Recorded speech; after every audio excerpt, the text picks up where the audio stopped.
Welcome everyone, my name's Jim and this is the Colour Cave where we like to play with art stuff. I had set myself the challenge to complete Inktober and I did it.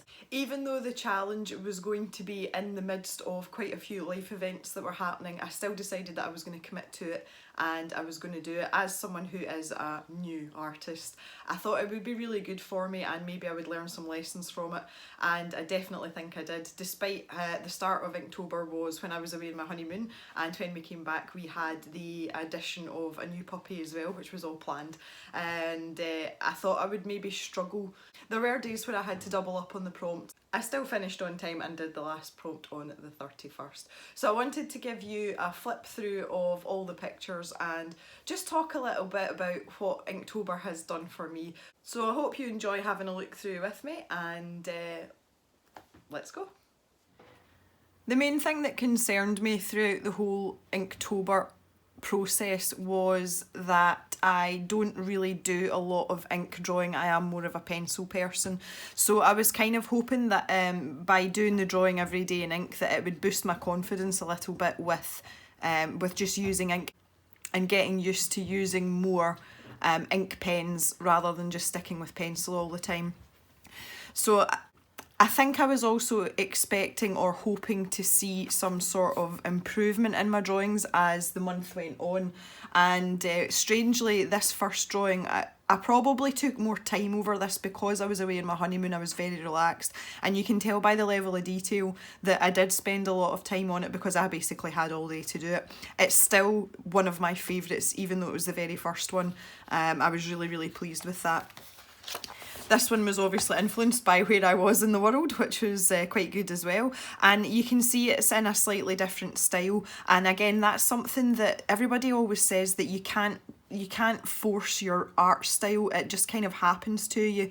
And over the course of all the drawings I did notice that I had an ink style starting to develop, but you'll see that it's quite sort of divided in places.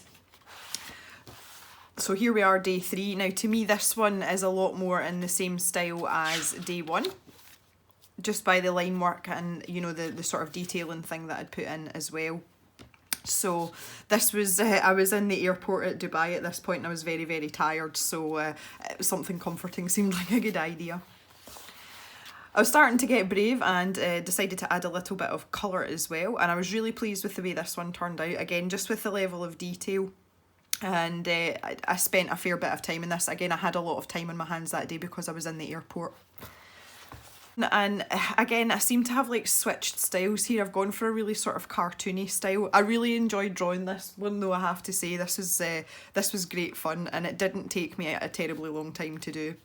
I was quite pleased with the way that that one turned out, and I paid particular attention to my line thicknesses and I tried to vary them just to make the picture a bit more interesting even though it was simple. And one of the things I did promise myself was I wasn't going to try and create masterpieces throughout the whole month. It was just to get into the habit of drawing in ink every day, so you'll see that none of my pictures are particularly detailed. This little guy, I would say this is probably more in my pencil style sketching, and again you can tell just by some of the shading and hatching. I was a bit disappointed this side of his muzzle didn't turn out the way that I wanted to, and it's something I've had issues with in other drawings, is not noticing things around a mouth area until I'm finished, so I was a little bit disappointed with that one. Again, back to more of a cartoony style here, and this was inspired by the long wait at the airport. This is not a self-portrait, but it was just quite fitting for the prompt. Again, I was quite happy with the way that the line work turned out, and having that thicker line work for the main focus of the picture really made the character stand out. This is one of my my not so good ones. I was just really tired. I had a long day and I drew this really late on at night, so I just decided to keep it simple and keep it happy. Moving on, I deeply regret this picture. I didn't really realise what I'd got myself in for. This was me drawing my wedding rings, and I spent way too much time in putting all these little dots and everything, and I wasn't entirely pleased with the way it turned out. But one of the things that you do learn with Inktober is you're going to have good days and bad days. You win some, you lose some, and you've just got to accept it and move on. You're not going to have 31 absolutely pristine, amazing pictures. It's just, unless you have nothing else to do with your day, it's not going to happen. So you have to be realistic about it. I very rarely draw people or faces, so I took the opportunity to have a go, and I was quite pleased with how the hair turned out. Not so much the facial features, but I feel that that was more a lack of experience in using ink for shading and things rather than my inability to draw. So again, I took something positive from it, but I wasn't entirely happy with the finished article. But again, Inktober's a great place to practice things that you wouldn't normally draw, because it is just that daily sort of quick fire drawing. It's great for stuff like that without it really having any consequences. This one, back to this sort of cartoony style, and this is probably my least favourite of all of them. I just felt it was a bit of a cop-out, to be honest. It's really simplistic. The drawing itself isn't particularly good. It was very rushed, so I'm not really very proud of this one. And this one here is probably my favourite, if not one of my favourites from the whole month, and I think it's because it's very similar to my pencil sketching style, and I did use a tiny fine nibbed pen. I used a 0.1 fine liner to do this, and I used the pen the way I would a pencil, and he just turned out really cute, and I was really happy with that. And this is probably the only drawing that is truly in my sort of sketchy pencil style, and it kind of stands out on its own from the rest of them for that reason. But as I say, it's probably one of the reasons why it's my favourite. This one was great fun as well. I had such a good time doing this. I really enjoyed, I was getting a bit braver with my inks by this point, and I started to explore shading and, you know, putting in a bit of texture and things, and I was really pleased with the way this one turned out with his spooky eyes and the hatching on the rocks as well. So I was actually quite chuffed with myself, and it was at this point I kind of thought, do you know what, I can do this. You know, I'm going to get through this, and it's going to be okay. It's not going to be terrible. So that was a real confidence boost, that one. Moving back over to what seems to be my developing inky style, again, just with the sort of hatching and things that I've used in this picture, it is quite similar to some of the sort of earlier ones. If I go back to the table, I feel as if it kind of echoes that style, and this may be my inking style developing. I quite like drawing in this way. I've got a thing for steampunk stuff as well, so this was really good fun doing all the cogs and the detail and the clock in the middle. This was great fun. I had such good fun with this. I wanted to keep this one really simple. I didn't have a lot of time, but this popped into my head the minute I saw the prompt, and I thought sometimes keeping it simple is actually better. It gets the point across perfectly. It's quite fun to look at, and to all intents and purposes, I think my elephant turned out okay. He does look a little bit worried sitting there though, but rightly so. This prompt was a weird one, and again, not being in the habit of drawing the human form, I thought I would kind of use that to my advantage because of the prompt. It didn't necessarily have to fit in with the rules of the correct proportions and contours for a human, so that actually worked in my favour, which was quite nice for a change. Now there's a sketch missing here. The one for this, which was this was actually a day later, but the reason that it's sketched there was I actually did a video on it, which I will link in the card. So that's for day 19, and the prompt was scorched. So if you want to see that, you can click on the link, because I did that as a full Copic sketch, and I'll dig it out at the end and show you once I've gone through the rest of these. Back to a simple style. Again, I took the opportunity to work on drawing hands because it's something I don't do very often. I wasn't as impressed with this hand as I was with my coffee mug hand. My coffee mug hands seem to turn out a little bit better. Obviously there's an exaggerated thumb for a reason, but yeah, I kind of thought this bit was a little bit too fat. Again, I tried to use different line widths to make the picture more interesting and make the focal point of the picture stand out, so that worked quite well, so that was quite cool. Here, this is like part 2 to the table with all the stuff for the spells on it. I felt like these shelves maybe belonged like above that table and they were in the same room. And again, this is harking back to what I think might be my inking style. And I really enjoyed doing this. It was really fun to draw all the different bottles and add in my little spidery friend. I was starting to feel a little bit Halloweeny by this point as well, so that was quite fun. And you can see a pattern forming now. This is definitely a style coming out. Well, I think anyway. Maybe you guys don't think so. You can let me know in the comments. And I liked this drawing. I didn't like it when I started drawing it because I couldn't get the proportions right. And it is very difficult to get perfectly symmetrical when you're drawing freehand, but I have this thing where I don't really like using rulers and things or compasses unless it's like if it was a building or something I would, but I want to train my hand and my eye to be able to do it to the best of my ability without using things like rulers, and I was quite determined that I was doing that with this vase. And it's not symmetrical, it's never going to be perfect, but I spent quite a lot of time reworking these curves here to try and get it as symmetrical as possible. And looking now, I can see the curvature there is it's very different. It's slightly skew off at the top, but again, it was an exercise for me, and that's the way I looked at most of these pictures. It was an exercise rather than creating a masterpiece. This one is one of the only ones that was a direct copy, and again, it popped into my head straight away when I saw the prompt. And I used the cover of Stephen King's It, the horror story. I used the front cover of the book as my reference. So I kind of simplified it, though I didn't, you know, do all the dark backgrounds and everything, because that would have been a lot of ink and again, time restraints. But I was still quite pleased with the way it turned out. I think if I'd spent a little bit more time on this, it could have been better. But I was quite satisfied for the purposes of the prompt. This is by far my worst drawing and the one I am least proud of. I had no inclination to draw. My proportions are all off. I couldn't get the grill right at the front. I just couldn't get the angle of that curve right at all. And I really struggled to figure something out for that prompt as well. So that was, you know, it was a complete slapdash effort and I am not proud of it at all. So I just kind of like sucked it up and moved on. This one was inspired by my puppy.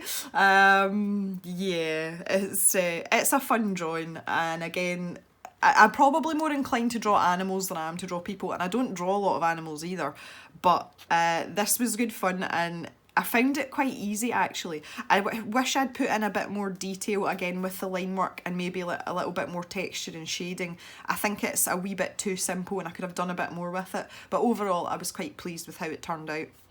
I remembered as well that I had some dual tip water-based markers as well, so I thought I whipped out the brown one. I thought that would be great for the prompt as well.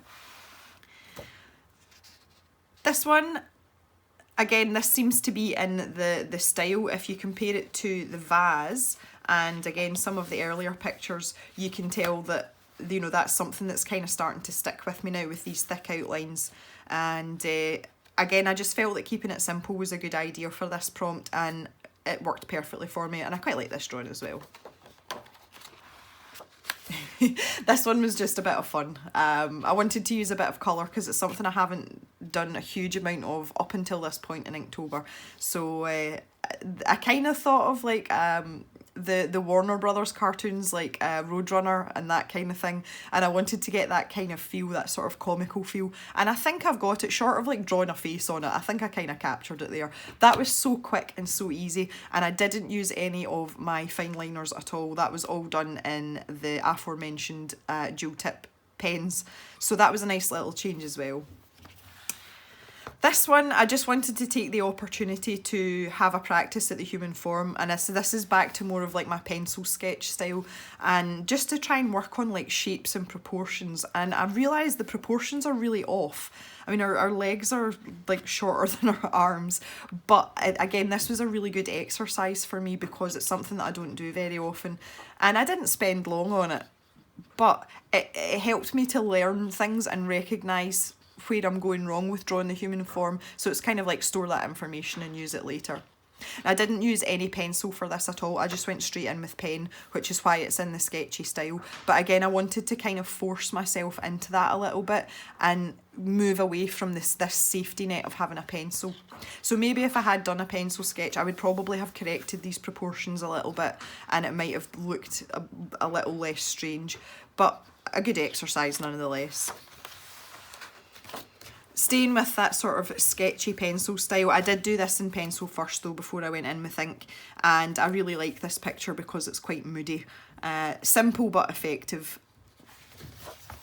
And this one, I really struggled with this prompt. I just felt that the gift was really obvious. And no one's saying that all your prompts have to be super creative, but I was kind of disappointed that I couldn't generate a more interesting idea from the prompt, so I just kind of let that one slide, to be honest. Again, this goes back more to my pencil style, and there was a bit of debate about this, of whether to draw a cone that had the two ducats for the 2 scoops of ice cream or whether to just draw a normal cone. So I conferred with Mr. Jem and he said to stick with a normal cone, so that's what I did. I really like the texture and the shading on the flake, but I was really pleased with how that turned out. Simple things. And moving on to day 30, this was just a bit of fun, and again back to a more cartoony style. By this point I realised I don't actually like this cartoony style. I think it's really simplistic, it's quite crude, and it's something that I'm going to try and keep away from in my drawings moving forward. I don't think I'm a person that sounds so wrong. I'm not a person that should be drawing like that, that's not what I mean. I'm just not happy aesthetically with these types of pictures, with the exception of the chicken being chased. That was probably my favourite, but I don't think I'll be drawing like this much in the future. And finally, day 31. This again harks back to more the kind of thing, the way that I drew before, and it's simple, but I kind of like that about it. But there's something about this, I have a compulsion to colour this in and I have no idea why. So maybe I will, there's still time for me to do that. And this was day 19 and the prompt was Scorched. As I say, I did a video for this one, and it's the only full colour drawing I did all month, and I used Copic markers to colour it in. I made a mess of his mouth, which really annoyed me because I didn't realise until I'd started the line work. So I tried to use colour to disguise it, and it's kind of worked. It's not perfect, but I'm really pleased with that, and I had great fun with my Copics, and that was a nice change up in the middle of all the sort of drawings that were all done in black and white. So yeah, I was quite pleased with this little guy. Once again, I'll link the video in the corner and in the description if you want to watch the full video of me drawing Spyro. So yeah, Inktober's been really good for me. It's been really interesting, and I have learned not to be frightened of ink, and I've learned to discipline myself and sometimes to be satisfied with what you can create within a very short time frame, and accept that your drawings don't have to be perfect all the time. I mean, my drawings are never perfect anyway, but I have to be able to identify what's wrong with them and be at peace with the fact that I've made that mistake and I'll learn from it next time. I don't necessarily have to fix what's in front of me there and then. It's also encouraged me to draw in ink more, and I think it's something that I will do, and I'm going to focus more on continuing the sketchy style like I would in pencil, because that's something that comes quite naturally to me, and I was pleased with the drawings that I did in that style, but also that slightly more defined clean line type drawing where they're semi-realistic but they've got the nice thick outlines and all the little dotty textures and hatching. I really enjoyed that too, so I think I'm going to do more of that going forward as well. So I would love to hear your thoughts and what pictures you liked and what pictures you thought were terrible, so please leave me a comment in the box below and let me know if you did Inktober too, how you got on. I would love to hear your stories and what you've learned from it as well. Alright guys, well thank you very much for watching, and we shall see you next time in the Colour Cave. Bye for now.